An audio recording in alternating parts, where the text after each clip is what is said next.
Chicago. Yes? I'd watch it. Alright, folks. Gather round. Because, now time for All Flesh Must Be Eaten Session 5. To begin this session, I remind everyone that this is an evolving campaign where novice players of All Flesh Must Be Eaten, still learning the guidelines and testing the potential of this B-rated survival horror. Last week was very combat-heavy, with rules I personally constructed, hello train, to reduce mental gymnastics and increase enjoyment. While I'm overall pleased with those rules, I'll reiterate that tactical battle maps and unit positioning are the exception and not the norm, isn't that right, Train? The rules system encourages players to avoid combat, particularly for norms like Team PC. Exactly, Train, they shouldn't get into combat all the fucking time, I know. Players risk character death every turn they fight the undead, and some risks just aren't worth it. Furthermore, the Summer Meadow map has undergone serious revision, which I will reveal momentarily to you all. As I mentioned in the group chat yesterday, a native of the town is now part of the group. Those times you've driven through town in the dead of night, not knowing or remembering what those storefront signs were, that's all changed, particularly with several days here. I've now revealed a host of other locations to the players, including houses of possible interest, because Kathleen knew who lived in them. The loot table is gone, with items being assigned to various locations. It's up to Team PC to find useful shit. Dun dun dun. And I have now made that map player visible. Now, Friday, June 4th, 1999. Through translucent windows, the sun finds you resting uncomfortably on makeshift beds, all surrounding Eugene McGannigan. Mercifully, there weren't any more interruptions during the night, but the one broken window allowed dimmed sound to filter in from the rural area. The distant sound of whirring helicopter blades. Helicopters are passing more regularly, and gunshots. The shuffling, the hunger moans from straight out of the fucking movie, zombies. Nevertheless, Kathleen, you've managed to sleep better than you have these past several days. Perhaps it's this new group you've found, strangers who've managed to survive whatever the fuck happened. Fletch, your sleep is relatively peaceful as well. There's something to be said for safety in numbers, even though Popman and Tony don't seem quite all there. Speaking of Tony, your sleep isn't that comfortable, certainly not the well-off bed you've been missing these past several days. Furthermore, you haven't gotten your usual fix of nicotine, and the craving is now a mental distraction. Until you get what you need, you'll be suffering a -1 penalty to any tasks or tests using intelligence, perception, or willpower. Now, Eugene, your morning has been a slow reawakening full of explosive pain in your arm, and the sharp fear that you're going to turn into a zombie because you were bitten in the leg by a fucking zombie rat. Physically, you've healed up a bit since yesterday, gaining 2 life points, but the clearing of all that mental fog leaves you lucidly in your own head with, you know, Cheryl and Vaden, and wondering how Granny McGannigan is doing. Everyone, you're at full endurance points. The clock says 8:07 a.m. You've consumed 1 day of perishables in the church. There's still another to be spared. And of course you have all those tightly packed survival rations and backpacks. Combined with what you escaped with when you left Bill Clady's house, you've got a whopping 26 days of food. What now? Very first thing Kat's gonna do when she gets up, aside from stretch, is take a look at Popman. That horrible bleeding.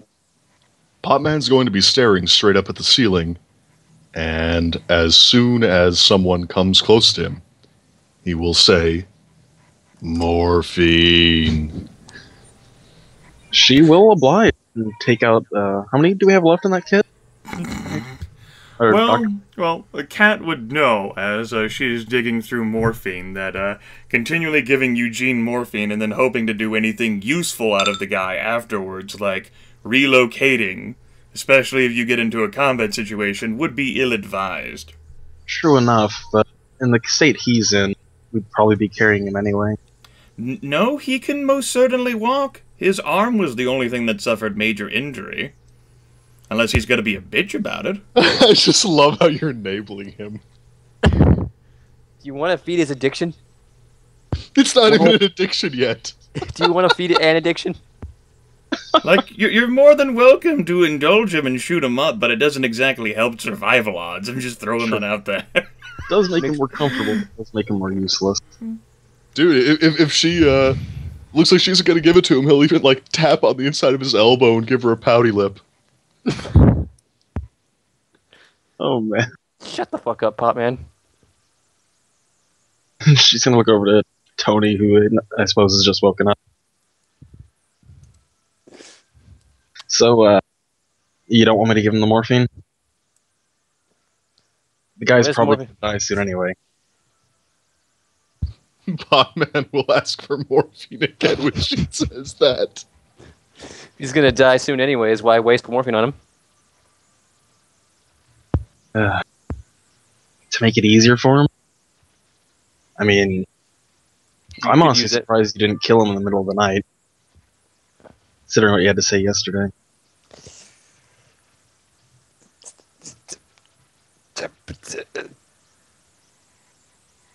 Listen. Pop Man, for all the shit I give him, is a person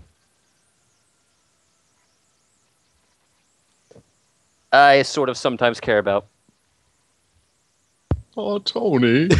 Shut up, Pop Man. It's my Oscar moment. So, about the morphine, though. Pop Man, why do you want morphine? Because I want the fog back. Exactly. Well, I think the better question would be, like, if we give him this, he's going to be out for most of the day.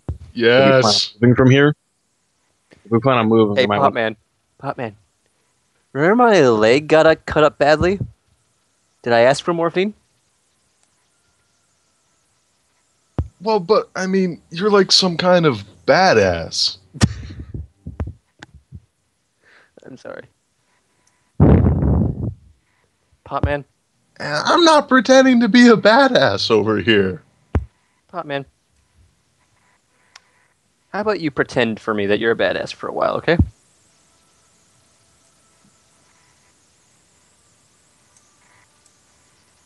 What's the worst that could happen?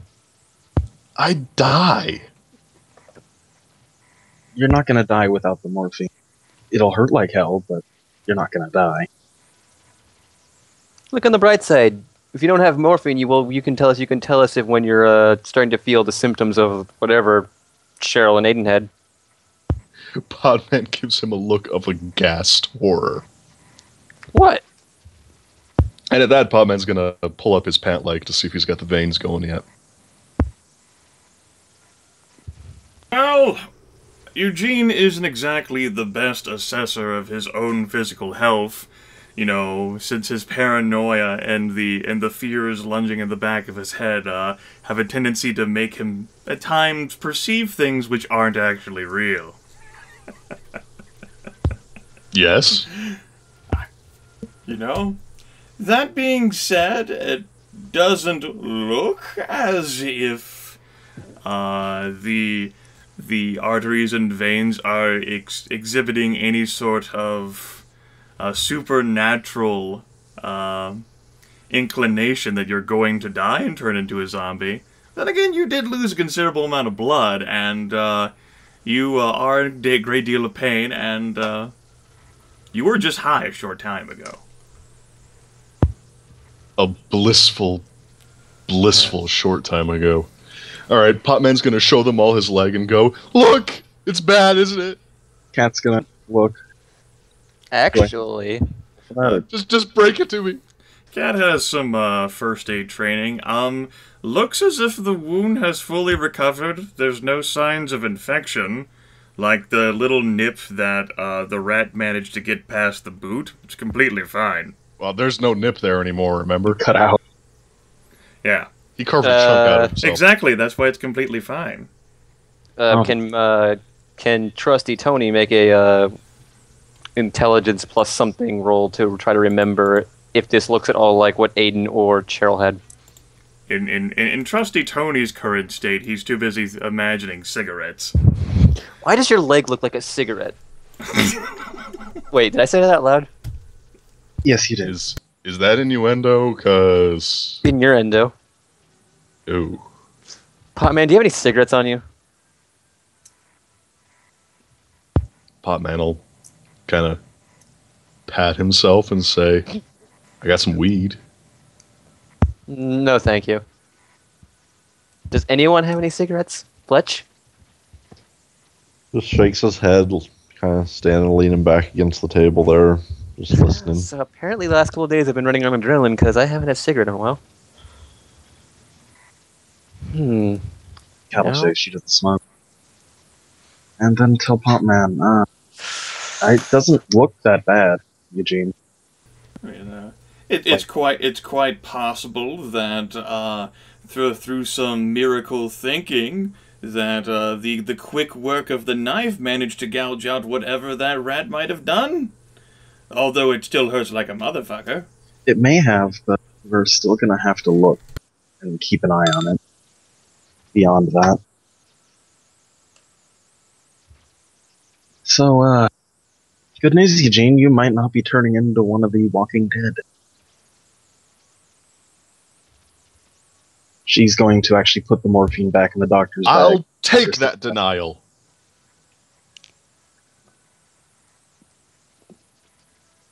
All right. Smoke 'em if you got 'em. Time to celebrate. Fuck you, Potman.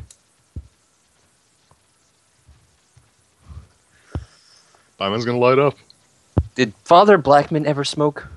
Mind you, he's not gonna get completely lit. He's just celebrating.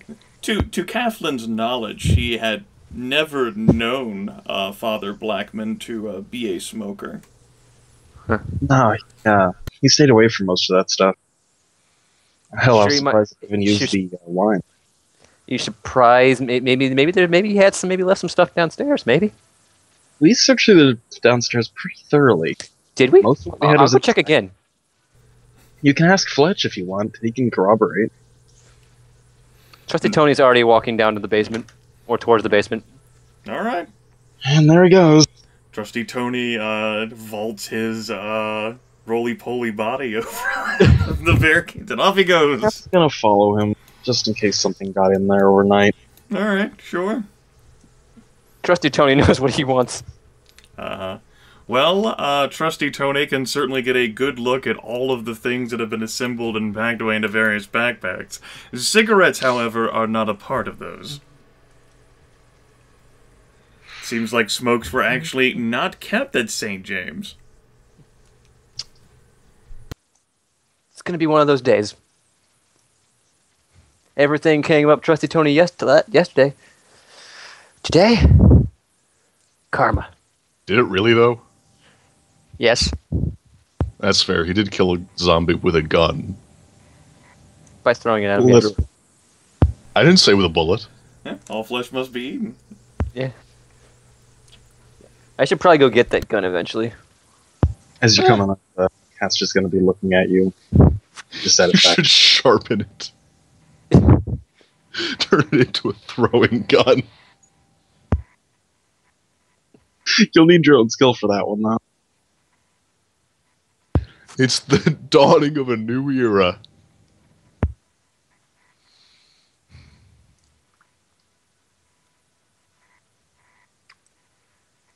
I don't know how to say this, but I think we're gonna have to go get some stuff. Shifty eyes. I need a few things. Yes, yeah. Cylinder-shaped thing. Perhaps things you burn. Perhaps. Bongs? You don't actually burn the bomb. Well, you said perhaps. This is true. Eugene, do you mean to tell me you've actually burnt a bong before? Like, the whole thing? Well, I mean, sometimes they're made out of plastic and things go a little bit awry. Is Is there like a farm nearby? Because farmers, they smoke, right? They have things. Things? Useful things like guns and smokes. And smoking guns? No. No. Well, you kids are certainly welcome to take a look at the actual summer meadow map that I revealed. By all means, it seems as if somehow Bill Clady's topographical survey map managed to get itself, like, into Trusty Tony's backpack at some point. Like, he thought in his reckless, this will probably be useful at some point. And he put it in there, and then, holy shit, it is useful. Where's the smokes? Question, homesteads, are they also with like a farm, or is it just like literally a house up? The homesteads I've isolated to be different because they are like large houses plus like farming areas. There's other farms which aren't depicted on the map, but those tend to be like the two primary farmers of Summer Meadow. At the very least, we would have passed the Lannons on our way out here. Mm-hmm. So we would have seen that one. Okay. Tony's gonna be like, gonna bring up where Pete was like, smacks down the map. Where would be the nearest place to get smokes from? I mean, guns. I mean, smokes. I mean, guns. Both. Yes.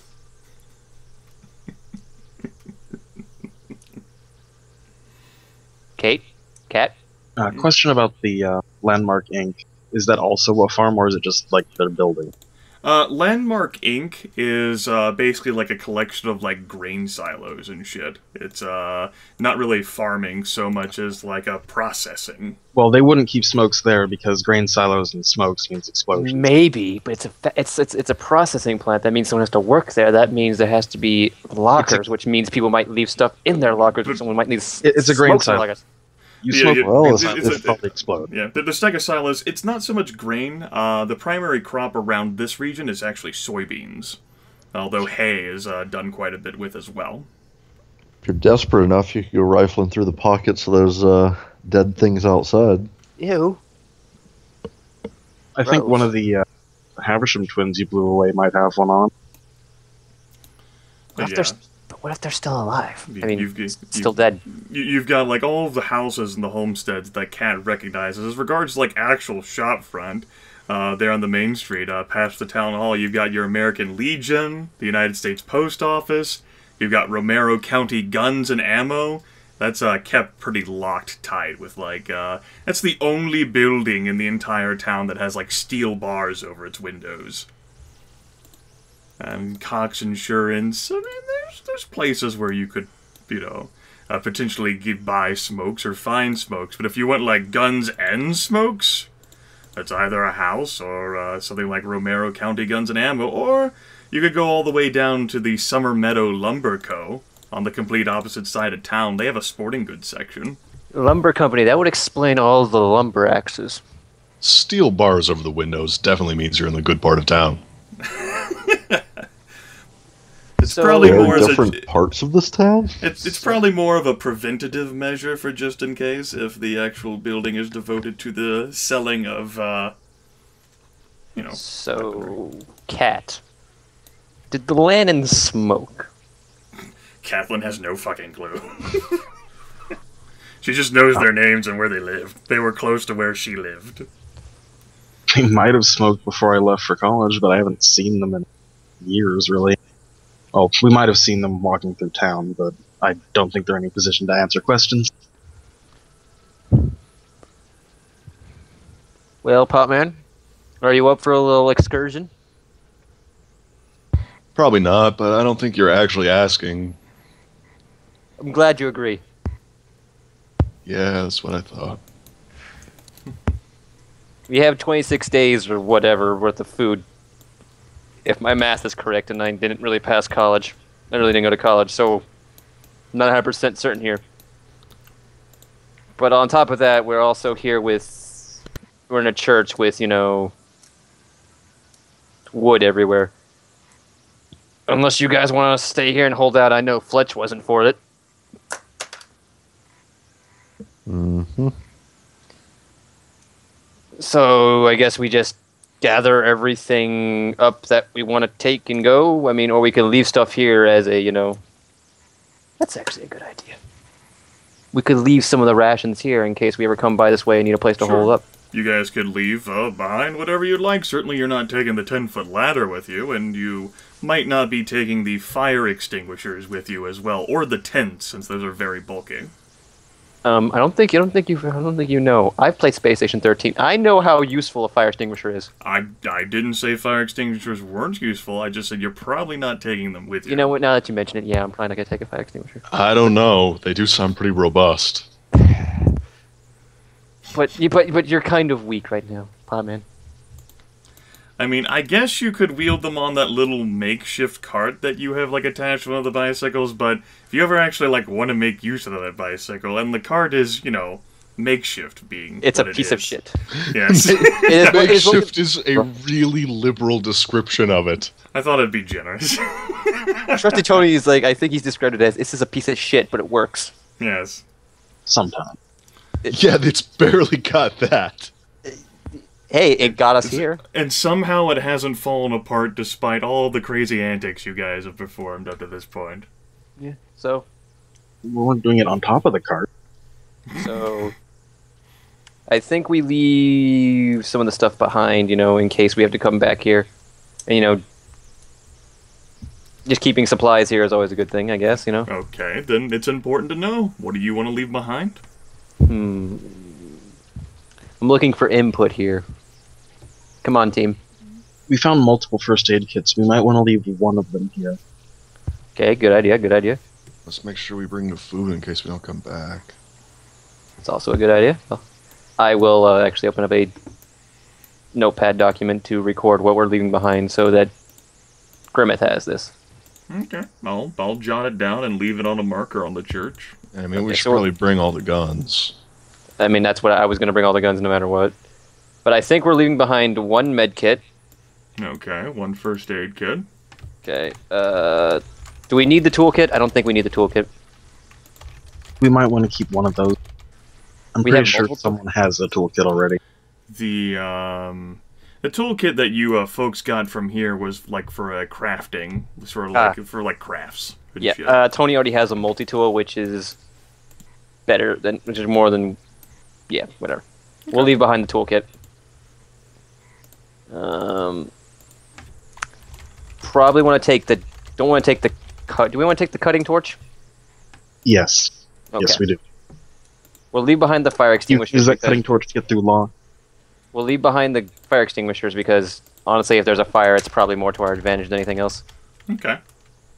We probably don't need the metal detector because I don't think there's. I don't think people hide, stuff in the ground. I've been surprised by this town, so I would not be surprised if there's people who did that. But Yeah, I'll be we'll right leave back. behind the metal detector.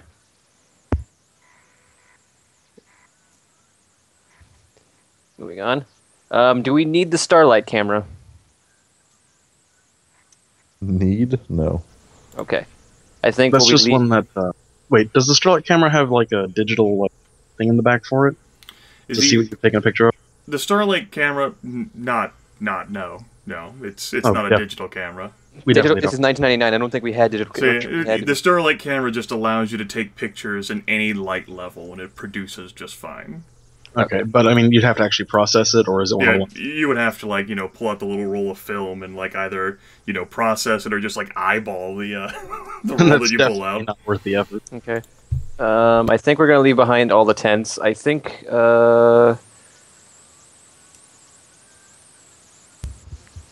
I think that's basically it. Then we're basically going to give everyone one of everything that we have and give someone the compass.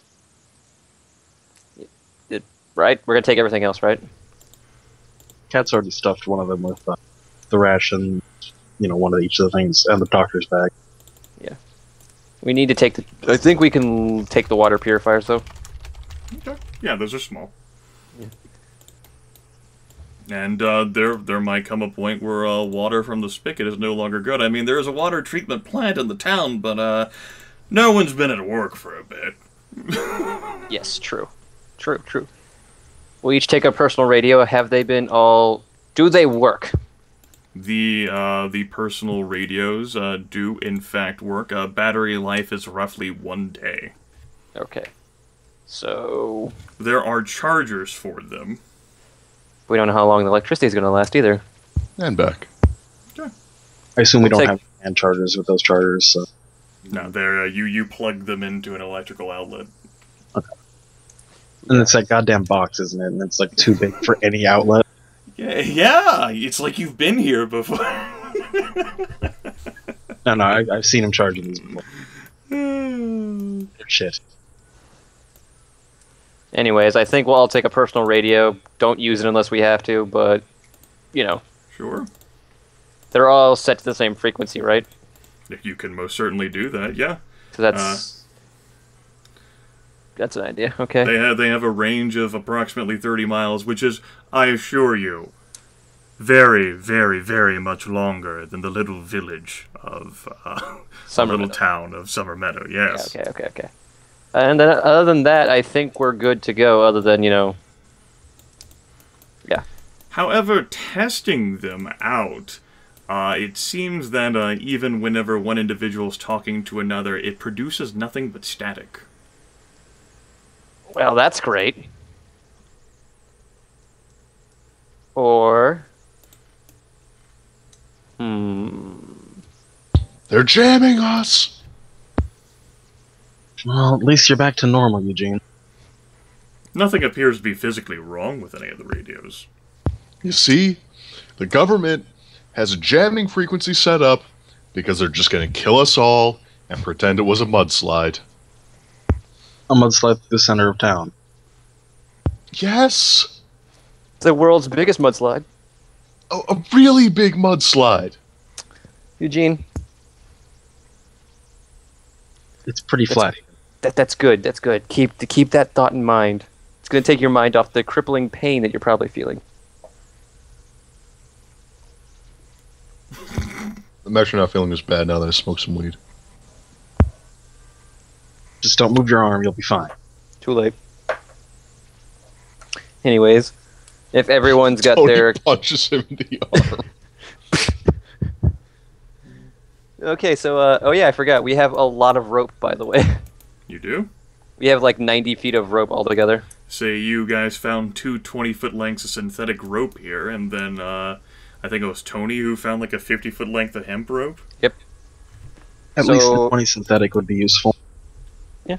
I don't know how heavy that much hemp rope would be. Oh, come on. That kind of synthetic rope is destroying the hemp industry. Which is totally legal. Guys? Guys? So, Grimith, you said we had 3 days of food each coming into this? You guys had 5 days of food each coming into this, and you guys got an That's extra right. 21 days worth of food, which is why you're starting with 26 days of food. Mhm. Backpacks are pretty crammed full, all nice and neat. Good thing they're actually like almost all of it's like survival rations, so it's condensed and it's meant to travel well. So many MREs. I don't even know if they're MREs, but anyways, if we're all mounted up and ready to go. Trust Man, me, get on your fine. bicycle. They're MREs. I've jotted down everything that's left behind, and I'll add that to the like the notes whenever the church is clicked upon, so that people can read it, so that you'll be able to reference all those glorious fire extinguishers that you've given up. Well, due to weight, Fire extinguisher. the only things I'm looking to take are 15 rations of flashlight, radio, and, if I need to, one of the purifiers. But how are we going to get back to an airlock without a fire extinguisher? Ah. You Well, throw your multi-tool in the other direction. well, I'm sure that everyone else can end up shouldering the other weight, or even that it can be put on the little piece of shit cart. It'll be fine. Yes, the piece of shit cart. No need to worry too much about the encumbrance values. There's between 4 of you and the little piece of shit cart. If things can happen. It's The little okay. piece of shit cart that could. Uh-huh. I'm so proud. At any rate, I've copied your tokens onto the Summer Meadow map. I will now hide the St. James map. You folks will get to play in Summer Meadow again. Yay!